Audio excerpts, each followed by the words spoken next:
আমরা যে 381টি সংস্থা আবেদন করেছিলাম এবং যাদেরকে সাময়িক সনদ দেওয়া হয়েছিল এই সমস্ত সাময়িক সনদ বাতিল করেছে।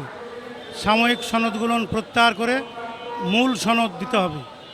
দ্বিতীয় হচ্ছে, যারা মূল সনদের জন্য আবেদন করেছে এবং এখন পর্যন্ত ভিজিট করেনি তাদের ভিজিট সাপেক্ষে মূল সনদ দিতে হবে। আর তৃতীয়ত, আমাদের মধ্য থেকে যাদের মূল সনদ বাতিল করেছে 2021 সালের সার্কুলারে যারা মূল সনদ পেয়েছিল কতিপয় সংস্থা মানে ছোটোখাটো কারণ দেখিয়ে তাদের মূল সনদ বাতিল করেছে, সেই মূল সনদ বাতিলের আদেশ প্রত্যাহারপূর্বক মূল সনদ ফিরিয়ে দিতে হবে এবং মূল সনদের কার্যকারিতা সঠিক রাখতে হবে। আমাদের আর এমআরএ তার কর্তৃপক্ষের ভূমিকায় অবতীর্ণ না থেকে আমাদের সঙ্গে মিশতে হবে, সহযোগিতা করতে হবে এবং আমরা যেন সুষ্ঠুভাবে মাঠে কাজ ত্বরান্বিত করতে পারি সে ভূমিকায় থাকতে হবে।